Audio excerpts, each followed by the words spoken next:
Welcome, everyone. The hour being 7 p.m. on Wednesday, November 15th, 2023. The Tooele City Council is meeting in a business meeting being held at Tooele City Hall in the council chambers located at 90 North Main Street. This is also being broadcast on the Tooele City YouTube channel. We will start with the Pledge of Allegiance. If you'll please rise and repeat after me.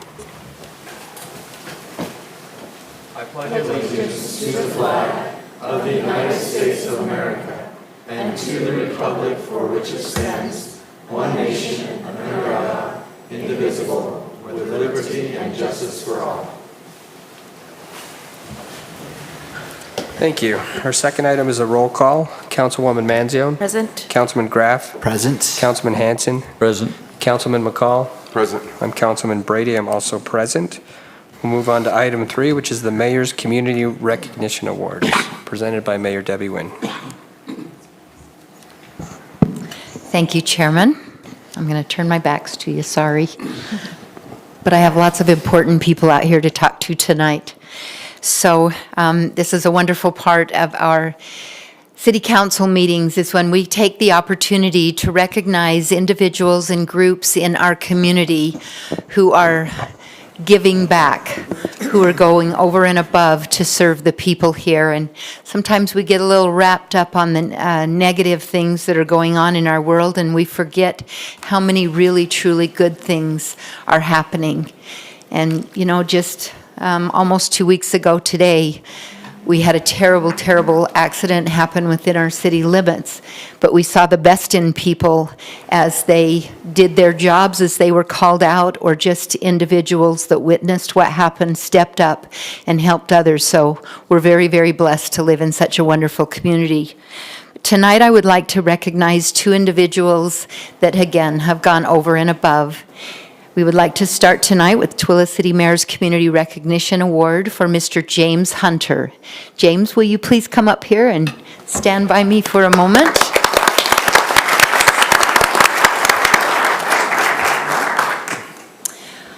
Okay, I want to tell you a little bit about James. He was nominated by Sealy Sutton with the Tooele Transcript Bulletin. James has been organizing a holiday food drive for Tooele County community members that may not otherwise be able to provide a Thanksgiving or Christmas meal for their families. With help from community members and donations, he has been able to provide Thanksgiving food to over 100 families in need. His goal is to help everyone that needs a meal. James began his food drive in 2019, roughly serving 50 meals for families between Thanksgiving and Christmas. This year, they have collected enough to provide 150 food boxes. That is big, 150 food boxes. James said, "Our goal is to help everybody that needs a meal. We don't ask any questions, no financial, and we don't say, we think you make too much or we're not going to give you a meal. Anybody that says they need a meal, we try to provide a meal for." He has not ever had to turn anyone away. Each year, James posts in each local community Facebook page, as well as on his own food drive Facebook page that's called Community Food Drive with James Hunter. He asks for nominations of families in need of who could use a Thanksgiving dinner. He collects turkeys, stuffing, bagged potatoes, gravy mix, green beans, whole kernel corn, olives, cranberry sauce, eggs, cans of sweet potatoes, miniature marshmallows, brown sugar, most important part, marshmallow and brown sugars, pre-made pumpkin pies, whipped topping, and rolls for the meals. Sounds like a pretty dang good meal, huh? Everybody that needs the meal gets this. James doesn't do this alone, but it takes a leader, and he is a leader. James and several volunteers not only help gather these donations, but they shop for the food, they box the items, and they also take the time to deliver the meals to each family that is nominated. James, thank you for making a difference in our community.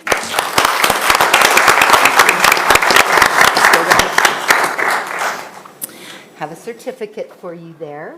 And I would ask, would one of you come and take a picture for us, please? And council, would you please stand behind us and in this area so we can take a picture without the podium? What we're going to do is make sure that this is on our Facebook page, and hopefully people are going to watch it so they know where to go to find your information so they can make donations. And we're going to also put this in our newsletter, so. Okay, are we good? Can you see us? We need to go that way? Tell us where to go. We're usually shorter now. We're having trouble. Okay.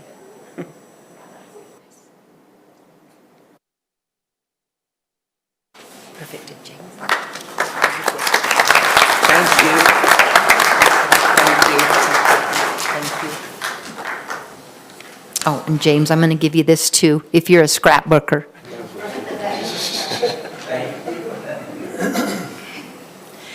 Okay, I am also honored to have another award that we want to give tonight. And the second Tooele City Mayor's Community Recognition Award is for Mr. Ted York. Ted, will you please come up?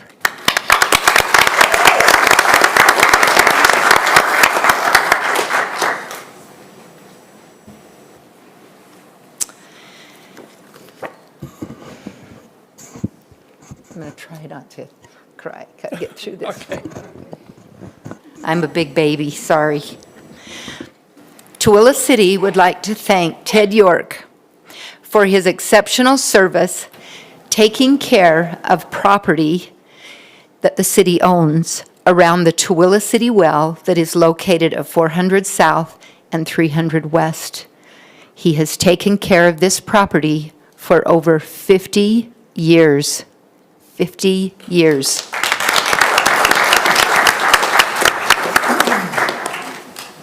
Ted has watered, mowed, and trimmed the grass. He has cut down tree branches. He's raked up leaves.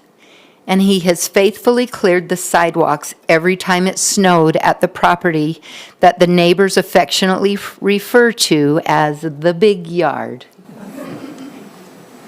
He also keeps an endless watch to make sure that there is no graffiti or crime in the area. He often lets people know that they're welcome to be there, but they must clean up after themselves, and they are not to mess with any of the equipment.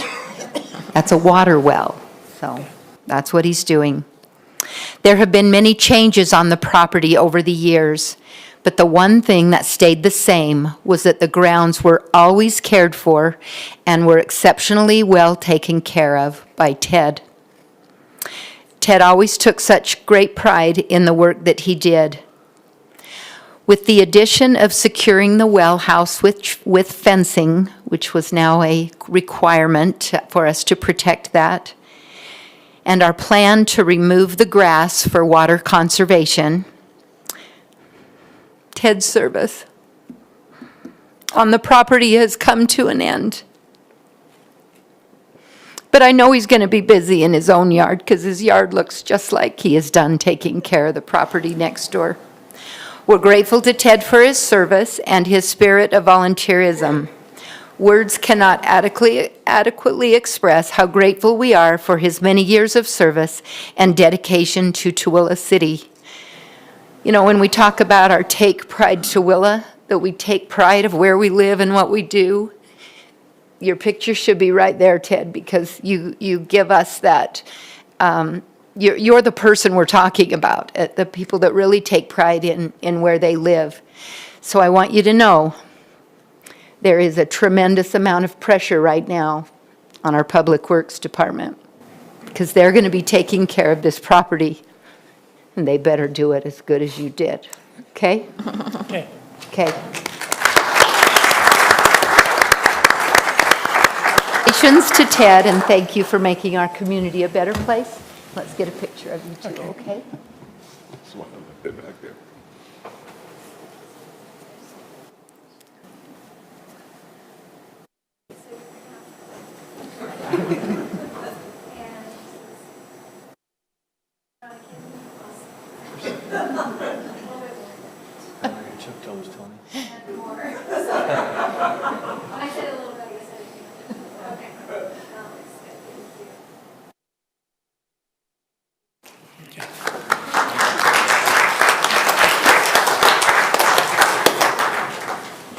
May I just make one more comment? This is a proud veteran of our military, too, and we appreciate him for his service.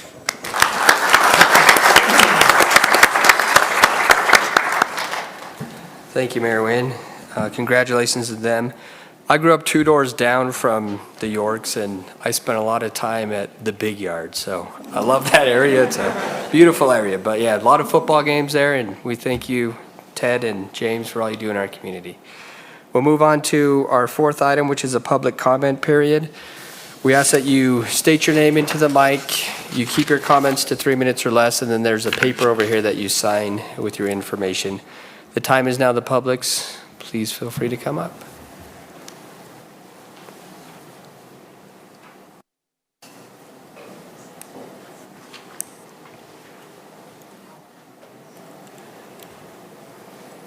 First so I can get it over with.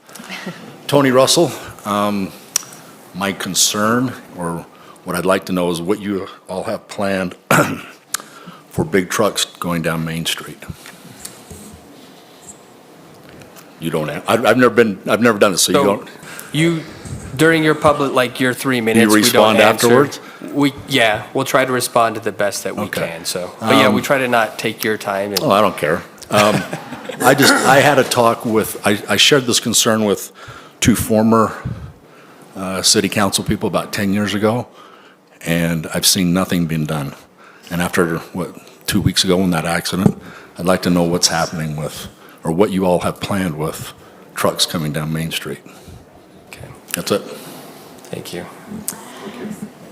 Councilman, I would be more than happy to answer that. I know that sometimes you, administrative, it's a little different than you sitting over there in the council. But I'm going to try to be professional here, because I am as frustrated as he is. And we have had this talk from UDOT for more than 30 years, that there would be a Mid-Valley Highway and a bypass road put in. Most of the excuses, and I'm going to just tell it like it is, sorry. Most of the excuses is funding.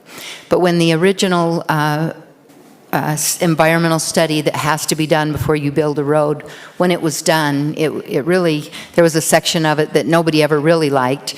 But they finally received, with the thankful to Chamber of Commerce and really county leaders that got the first phase put in. So it's great, that first phase is wonderful, and if people would use that more, it might help alleviate some traffic. But the rest of it has to be done, and the biggest concern for Tooele City is that you know, you've got your Mid-Valley off of I-80, and then you've got Sheep Lane, and then you've got SR 112. We have built Tooele Boulevard to be a truck route. It is a very wide road, but then it ends. There's a small section until it hits the Army Depot property.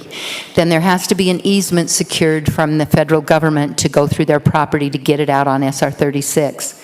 So just within the first few months of me taking office, I was in a county meeting. All of the leaders in the county were there, and I brought it up again and said, this needs to be looked at.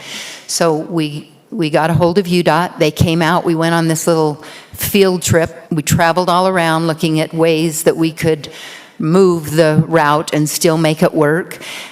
We came up with some really great ideas. Well, the next thing was you got to do another environmental study. It's $1.2 million. So it took about a year, but Representative Doug Sagers went to the legislature. He secured that money. It took over a year just to get their team put together to do the next study. So for the last couple of years, that's what we've been waiting for, is the environmental study to be completed. It is very close to being completed. But after what happened last Friday, I had already had a meeting with UDOT planned for Tuesday of last week. And I went in and I brought it up again, and I explained to them how we already have sections of road. They're not the best. Sheep Lane is in terrible condition right now. But those roads could be in improved at a much lesser cost than putting in this divided highway all the way through there, that they're going to have to buy land, and it'll happen. It needs to happen, but it's not going to happen for years, and I really don't believe it will be for 20, maybe 30 more years. So I said, please help us to get a road from the end of Tooele Boulevard, help us get the easement from the Army Depot, and let's get that road put through there. They agreed that they would help. Nothing, well, I sent an email the next morning and said, what is our next step? So I heard nothing until today. And today I heard that I got a name of a person at UDOT that said, start working with the Army Depot. This is your person. So I will do that. I also told UDOT, if they don't help, Tooele City will do it alone. We will get the easement. We can do that. I don't want to mess up their plans with UDOT because they're the big person in the room. I get it. But I'm as frustrated as you. There is nowhere else for the trucks to go. They got to go up and down the roads. Last year, the legislature passed a bill to allow communities to collect a tax on that gravel so that we could help improve our roads or put in new roads.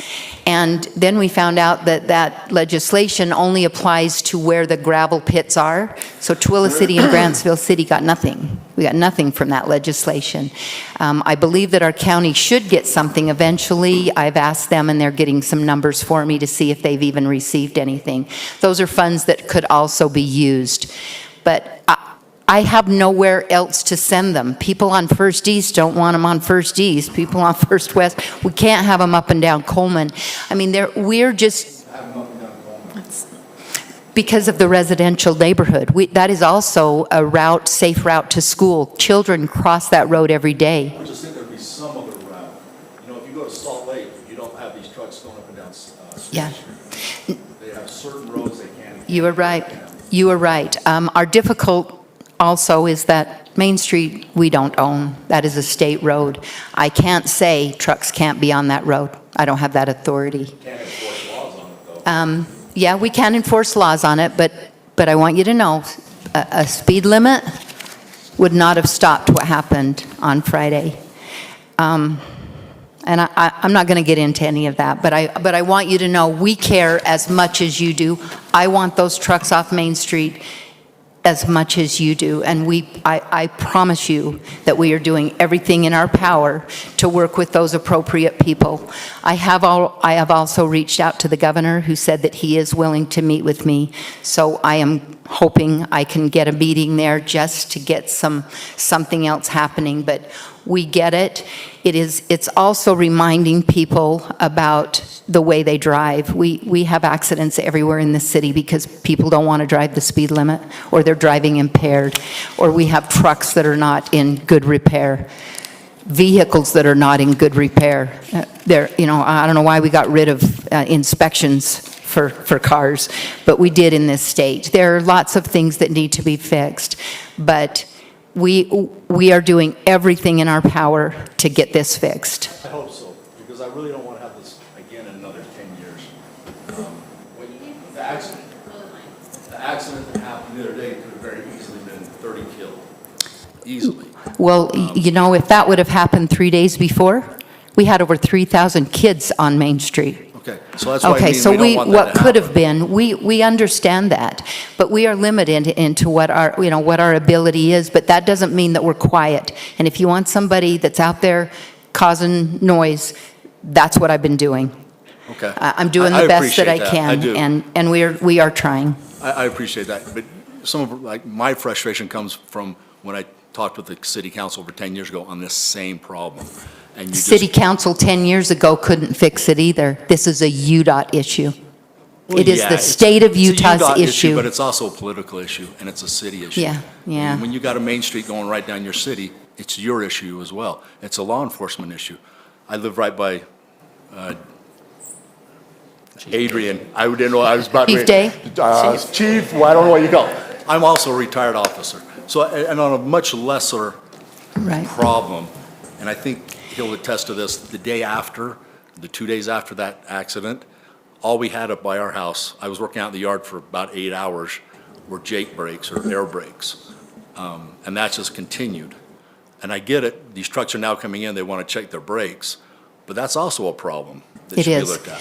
We do not have an officer that is trained to check out trucks. Takes a that's good that's 45 highway. minutes. We have already had that discussion, and council, we're coming back to you for a new position to ask for that, so that training That's a can be tough one, done. But also, That's highway. right now, the Highway Patrol has that responsibility to check these vehicles, and they're as short-staffed as the rest of us are. Oh, yeah, And I and get so that. I do believe there, and I will tell you that I've, in speaking with the Highway Patrol, they have upped their checking of vehicles, but, I mean, it's easy to blame. It's It is. easy to step back and blame. I think that's very minimal. That's the lesser part. I think the bigger issue is where we're going to have them go. Where are we going to get them? Well, Because coming down Main Street, we all we're- know that's We're moving crazy. forward with or without them, without UDOT. I mean, I have told them that. We're moving forward without them, but I will tell you right now, it's a minimum of 1 year, just a minimum of 1 year, to get an easement through the federal government property, which has to happen. There's nowhere else to go. We got to get through their property. But we have had initial discussions with the Army Depot for years, myself, and they are in support of this. So we really believe that that can happen fairly quickly. Again, a year is what I mean by quickly, because government can't do anything fast. And I meant that think my 3 minutes sarcastically. are So thank you. Thank you, sir. Thank you. We're still in the public comment period, so if anyone else wants to make a comment.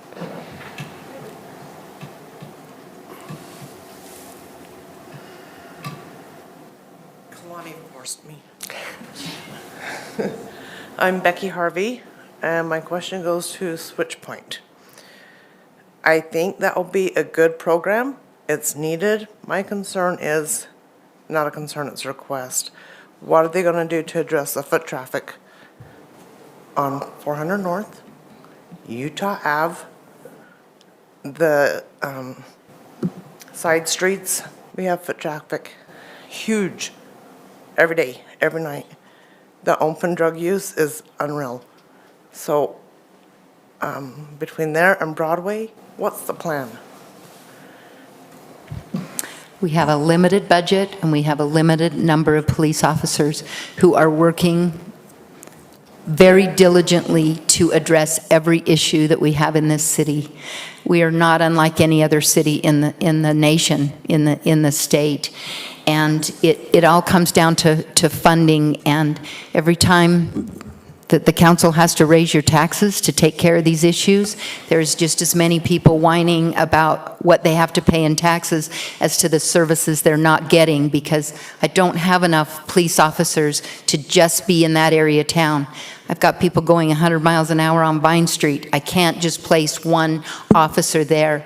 We don't have enough officers to keep track of everything that happens in our city, but we are doing the very best we can. We have the best out there. It's just that it's part of what we live in. I wish I had an answer for you.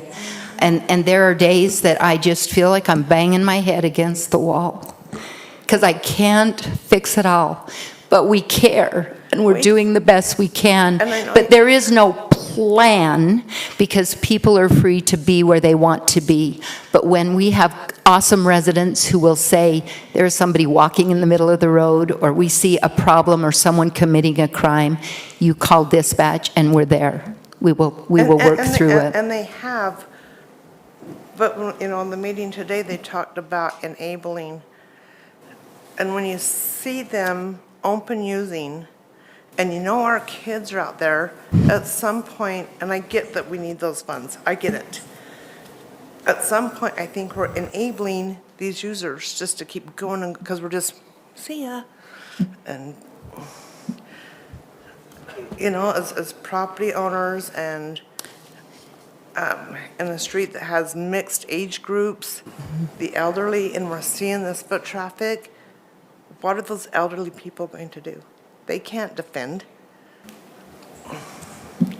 I just think, even if it was more, not controlled 24/7, but some presence around that loop, I think would make a huge difference.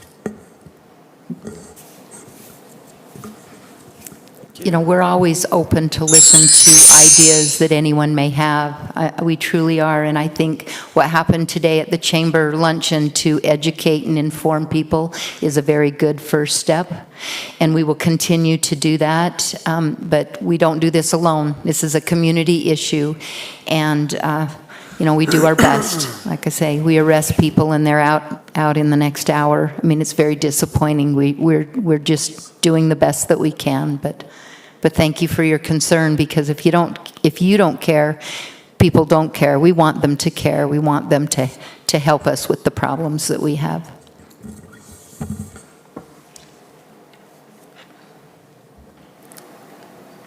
Anyone else from the public? Okay, seeing no one come forward, I will close the public comment period, and we'll move on to item 5, which is the swearing in of Loretta Herron as Deputy Recorder. This is done by Michelle Pitt, the City Recorder.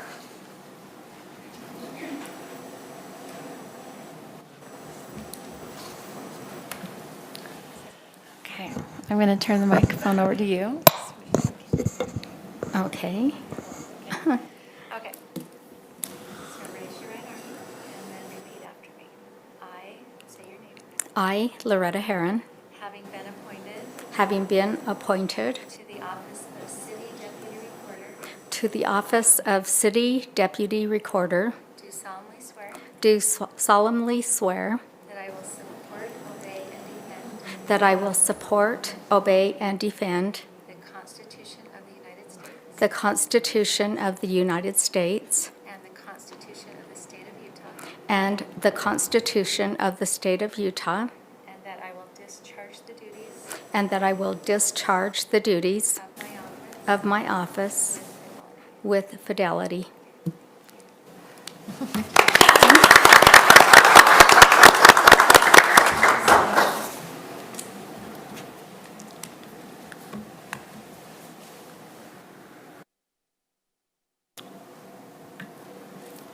Thanks. Thank you. Thank you. We're excited to work with you, Loretta, so congratulations. Congrats. All right, we'll move on to item 6, which is a public hearing and motion on Resolution 2023-97, a resolution of the Tooele City Council approving budget amendments for fiscal year 2023 through 2024. This is presented by Shannon Wimmer, the Finance Director. Good evening, Council. These are our budget amendments, basically for the first quarter of our fiscal year 24. So you have the list in your packet. There are just a couple that I would like to point out. The majority of these are just grants where we make a budget adjustment to the revenue and the expense account as those grants come in. But adjustment number 1 is to, we did approve $100,000 for a change order for the soccer fields at Broken Arrow Construction, and Darwin has already brought that contract, and that has been approved, so that's just to fund that addition over there at England Acres. Another one would be adjustment number 10, and this is, we tried to order some computers in fiscal year 23, and there were some issues, and that order had to be canceled, and we were not able to get them before June 30th, so we're just carrying over the funds to be able to purchase those computers that were needed. And again, all the rest of those ones are just grants that I'm happy to answer any questions on.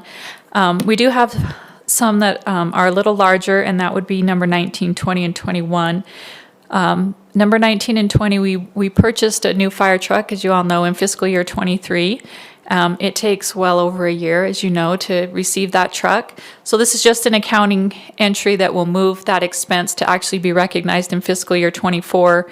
And hopefully we get that truck this year. If we don't, you'll see this again in fiscal year 25. So it moves it as a prepaid in fiscal year 23 because we can't actually recognize the expense until we receive the asset. 21 is the exact same thing except for a motorcycle for the police department. So it's just moving the budgets to be able to move that expense. We also have not received that motorcycle. So are there any questions on any of these adjustments? No? Okay. All right, thank you. Thank you. This is also a public hearing, so we invite the public to come and make a comment if they so choose. We ask that you keep your comments to 3 minutes or less, state your name into the mic, and sign our paper over there. The time is now the public's. Seeing no one come forward, I will close the public comment period, and I'll entertain a motion. Mr. Chair, I move that we approve Resolution 2023-97, approving budget amendments for fiscal year 23-24. We have a motion from Councilwoman Manzione, a second from Councilman McCall. We'll take it to a vote. Councilwoman Manzione? Aye. Councilman Graff? Aye. Councilman Hanson? Aye. Councilman McCall? Aye. I'm Councilman Brady. I also vote aye. That passes 5-0. Item 7 is Resolution 2023-96, a resolution of the Tooele City Council authorizing the Tooele City purchasing agent to dispose of surplus personal property from the fire department, presented by Michelle Pitt. Thank you. So our purchasing policy provides that when goods are deemed surplus, outdated, or no longer needed by a department and are valued at $100 or more, that I will bring those items to you and ask for your approval to dispose of the items. So in this case, it's the fire department has 3 radios that they are dual band fire radios, and they would like to surplus them. And their approximate worth is $800 each.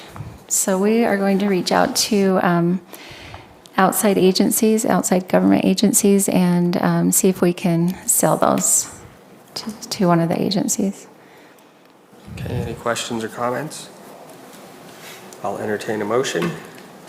Mr. Chairman, I move that we approve Resolution 2023-96, a resolution of Tooele City Council authorizing Tooele City purchasing agent to dispose of surplus personal property, fire department.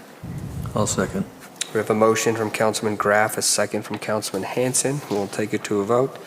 Councilman McCall? Aye. Councilman Hanson? Aye. Councilman Graff? Aye. Councilwoman Manzione? Aye. I'm Councilman Brady. I also vote aye. That passes 5-0.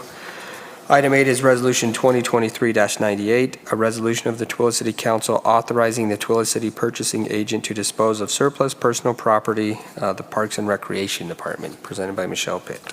Okay, and this resolution is similar to the first one, but it is with the Parks and Recreation Department, and they have some chairs they would like to surplus. They are getting new chairs, and you can see the picture of the old chairs. They're not nesting chairs, and they just take up a lot of room. They have definitely met their lifespan. But we are going to try to sell these. And we'll first go to the government agencies and see if anybody there wants them. And we've already had someone express interest. That is with our own fire department, actually. So if it's to our own fire department, we won't sell. We'll just have them take those. But if they can't take all of them, or if they don't want them, then we'll go to the government agencies and see if we can sell those. All right. I thought the one had a cup holder on it because the cup in I the know. back. I was like, whoa, those are fancy. They're nice. Yeah. All right, any questions or comments? Just to clarify, that is just somebody's cup in the Just a background. mug in the back. Yeah. You don't get the cup We don't with have the chair. fancy chairs. All right, I'll entertain a motion. Mr. Chair, make a motion, we approve Resolution 2023-98, as stated by Michelle. I'll second. We have a motion from Councilman McCall, a second from Councilwoman Manzione. We'll take it to a vote. Councilwoman Manzione? Aye. Councilman Graff? Aye. Councilman Hanson? Aye. Councilman McCall? Aye. I'm Councilman Brady. I also vote aye. That passes 5-0. Thank Thanks, you. Michelle. Item 9 is our invoices and purchase orders. Okay, I figured as you were walking away, we didn't, so. Move on to item 10, which is our minutes from November 1st, 2023, the City Council work meeting, the November 1st, 2023 City Council business meeting, and then the November 1st, 2023 City Council Municipal Building Authority meeting. Any changes to the minutes? I'll entertain a motion. Mr. Chair, I make a motion we approve the minutes from them meetings. Second. All right, we have a motion and a second. We'll take it to a vote. Councilman McCall? Aye. Councilman Hanson? Aye. Councilman Graff? Aye. Councilwoman Manzione? Aye. I'm Councilman Brady. I also vote aye. That passes 5-0. So we will adjourn from our business meeting at 7:34. And then we still had a closed meeting in our work meeting. So I will entertain a motion that we move to a closed meeting. Mr. Chairman, I move that we move to a closed meeting. I'll second, or Dave will. All right, we have a motion and a second. We'll take it to a vote. Councilwoman Manzione? Aye. Councilman Graff? Aye. Councilman Hanson? Aye. Councilman McCall? Aye. I'm Councilman Brady. I also vote aye. I like to mention that we'll be discussing litigation and/or property acquisition. So we'll move upstairs to a closed meeting. Thank you.